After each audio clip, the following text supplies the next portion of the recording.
Shalom and welcome back to the Rashi Nosh. I'm Pastor Matt. And I'm Kara. Thank you all so much for your prayers as I have been gone on my trip for the last month. It's wonderful to be back home and to be back doing the Rashi Nosh with my wife. So thank you, honey, for being with us. We have a brand new book of the Torah this week. This is Sefer Devarim, the book of Deuteronomy. And the first Torah portion is called Devarim. Now, the word Devarim means words. Deuteronomy is the way that we say it in Latin. It comes over into the Greek as a word meaning second law, from the word nomos in Greek for law, second law. And the reason it's called second law in these languages is because it's a retelling of the laws and commandments that were given to the children of Israel as told by Moses. So this is kind of Moses' farewell speech. The book of Deuteronomy is like a sermon series that he gives over 30 days because he knows he's not going to be entering the promised land. And we'll talk a little bit about that during our time today. But as we get into this, I really only want to spend time on the very first verse of Deuteronomy, verse number 1 of chapter 1. And the reason I want to do this is there's so much for us to unpack at this verse that I just want to sort of park our boat here for a moment. Sometimes when things happen in our lives, we are reminded of them by the places that they happened. So if I were to say to you the place of St. Augustine, which is a city about an hour north of us, our family has had lots of memories there in St. Augustine. If I were to say to you Paris, we had some memories in Paris. What Moses does is give a very long but gentle rebuke. This is the longest rebuke in all of the Torah. And he basically reminds the people of sins that they committed without specifically mentioning the sins. He mentions the places that they happened. And he's giving a gentle reminder, hey, listen, don't be like how we were at this place. Don't be like how you were at this place. And we'll get to that in a second. But this is the verse. These are the words which Moses spoke to all Israel on that side of the Jordan in the desert, in the plain opposite the Red Sea, between Paran and Tophel and Lavan and Hazeroth and Dizahav. Now, I'm going to get here in a second, but what's interesting is the only place in the entire Bible that these locations of Tophel and Lavan are mentioned is here. They're not specifically places, even though Lavan can be said to refer to the place of Lebanon. The word Lavan means white. And there was a time when it says that God showed Moses the Lebanon. And it doesn't mean the country of Lebanon. When he was up on the mountain, he shows him Lebanon. It means he showed him the Lavan, the place that is white. And it's referring to the Holy Temple, the temple that was white. Now, let's just look at the phrases that we have here in this one verse. First of all, these are the words. Rashi says, since these are words of rebuke, and he, Moses, enumerates here all the places where they angered the omnipresent, therefore it makes no explicit mention of the incidents in which they transgressed, but merely alludes to them by mentioning the names of the places out of respect for Israel. There are times when, let's say, we're with our children in public when they were smaller, and we might want to get their attention and to get them to stop a certain bad behavior that they are doing. We may want to get their attention that they are misbehaving and get them to start behaving without making a scene and without embarrassing them. This is kind of what is going on with the children of Israel here. Now, it also says, these are the words that Moses spoke to all Israel. Here's what Rashi says about this phrase.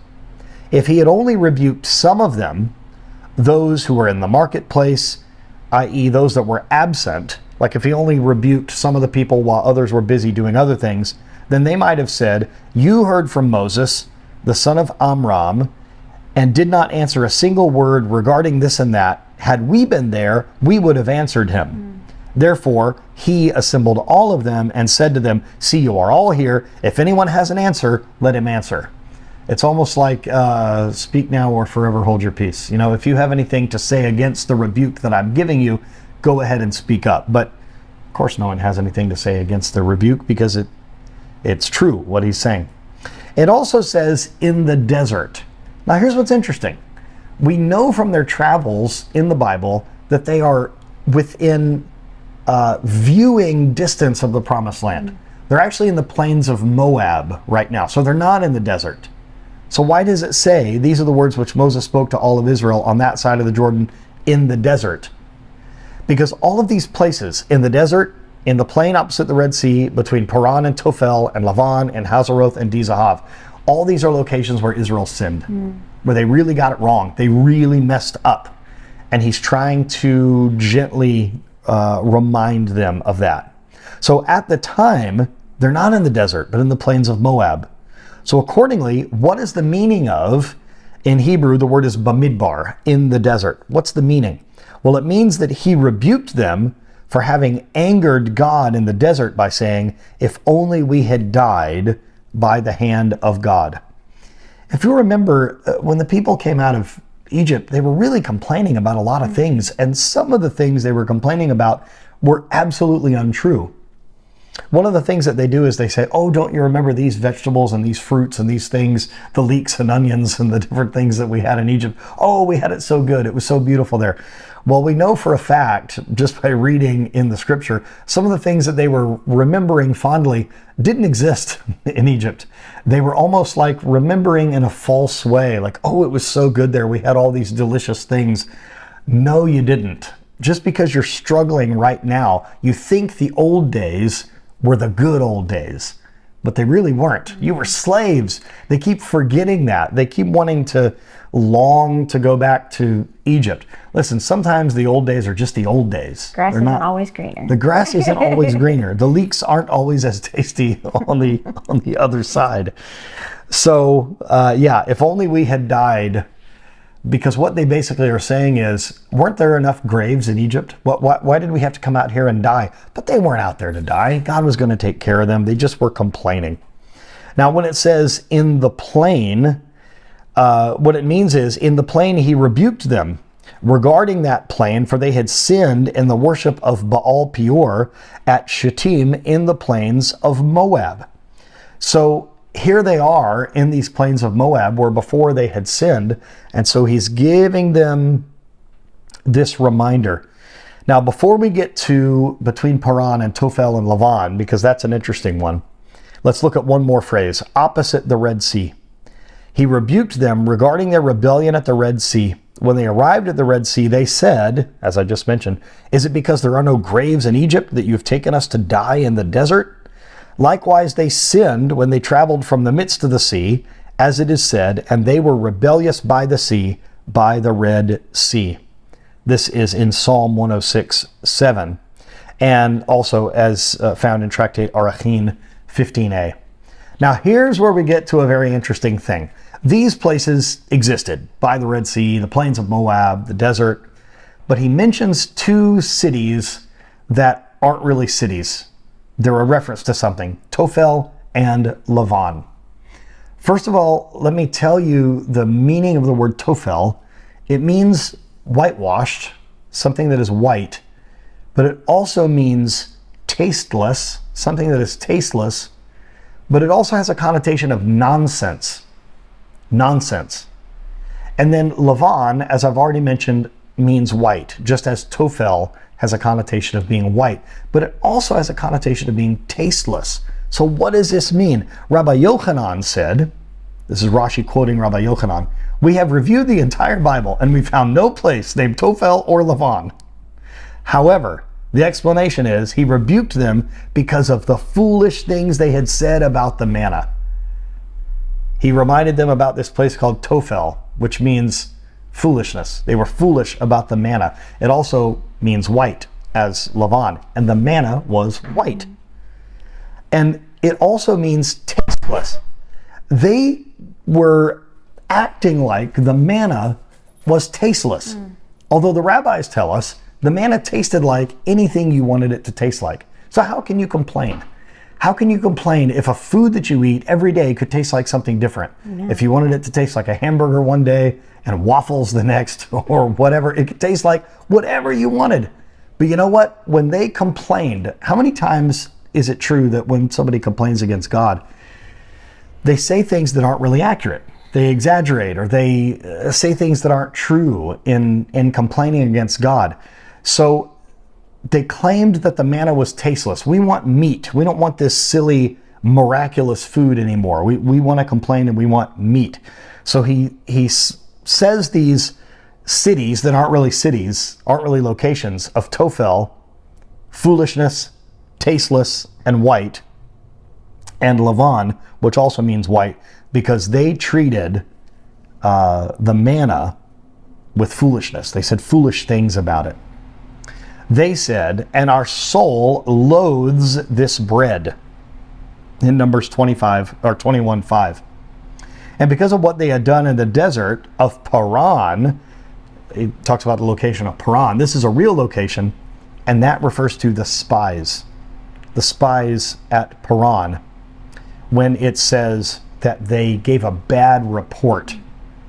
Now, in less than a week, we are going to mark a terrible day on the Jewish calendar called Tisha B'Av, or the 9th of Av, which is the anniversary of the bad report of the spies. It's a day that's been cursed in Jewish history. It's the day on which both of the temples, the first and second temples, were destroyed. And many other horrible things have happened on the 9th of Av. And when he mentions Paran, this is what he's referring to. He's saying, remember this bad report of the spies that you gave. Only 2 people out of the 12 stood up for what God said. And then also it says, and Hazeroth, this is concerning the insurrection of Korach, which took place at Hazeroth. Another explanation is, he said to them, you should have learned from what I did to Miriam at Hazeroth because of her slander. You remember what happened to Miriam? She got leprosy, talking against Moses' wife. Nevertheless, you spoke against the omnipresent. So, again, a gentle reminder. He's not being overly harsh with them, but he is reminding them about the failures. And the last thing he says is a place called Dizahav. Dizahav. So we remember at Passover, we sing a certain song about how it would be enough. And that song is called Dayenu. So the word die, when it says Dizahav, this is a form of the word die, meaning enough. And Zahav means gold. So when he says what you did at Dizahav, what he's saying is a place that I'm going to refer to as the place of enough gold. What does that mean? He's rebuking them for the calf that they made as a result of the abundance of gold. You had enough gold to make a big cow to worship out of gold. What a terrible thing. As it is said in Hosea 2:10, and I gave her much silver and gold, but they made it for Baal. This is also in Devarim Rabbah, and is quoted there by Eli Lieberman. So imagine this. Imagine you're being told of the things that you did that were not right. Imagine being reminded of the mistakes that you've made. Now, sometimes it's good for us to be reminded because these are teachable moments. These are learning experiences, and they're humbling. Sometimes it's good for us to have to be reminded of things that we've done in the past that weren't right so that we remember not to repeat those things. And maybe this is a lesson to us. You know, it could be a lot of fun to really remind someone of the horrible things they've done, the mistakes that they made, the sins that they've committed. It could actually bring us, in a twisted way, a form of enjoyment by saying, yeah, look at these bad things that you did. Sometimes we need to be reminded of our past so that we don't make the same mistakes, but that doesn't mean that we have to make someone wallow in guilt. It doesn't mean that we have to treat them rudely. there is a way that Moses gives us to remind someone. I think even especially our children, or those of you that have grandchildren, or if you're a teacher, your students, if you're a pastor or a rabbi, a congregational leader, it's good sometimes to be able to remind the people that are under you about the things that they have done, but in a kind way, in a way that they can remember what it is that they've done, but not to feel so guilty about it, not to, especially if they've repented for it, especially if they've been forgiven for it. It's good to have a teachable moment, but it's also good to remember the grace and the mercy that we all receive from God. So, a good lesson for us. Yes. Sometimes it's good for us to remind people, especially those under us, our children or grandchildren, our students, hey, listen, remember that time in such and such place? You don't have to go into all the details. They know what they did. So maybe a gentle reminder, maybe even, hey, you remember what you did at that place where you used to live? You know? Makes me think of that quote about history. Those who don't are doomed to repeat it. Yeah, those who don't learn from history are doomed to repeat it. And I think there's some truth to that. So maybe a challenge to us this week. Have a teachable moment, but don't make people wallow in guilt. Don't let people beat themselves up for the things that they've done, especially for those things that they've repented for. But it's a good reminder. If you see someone going down a similar way that they did before, maybe it's good to remind them about the desert and the plain and the Red Sea and Paran and Tophel and Lavan and Hazeroth and Disahav. Do it with love. Do it with love. It's a beautiful coded message from Moses. So thank you once again for joining us this week. It's good to be back in the swing of doing the Rashi Nosh, and we do pray that this is a blessing to you. We've received many, many comments about how nice it is to have a husband and wife doing this as a team. And so always, I want to thank my wife Kara for doing this with me. I think it's important. It's good for us to be a good example of a godly couple in front of people. And especially our young people, that you can be like me and have a gray beard and still be in love with your wife. There you go. So thank you all very much for being with us. We wish you shalom, and we'll see you next week.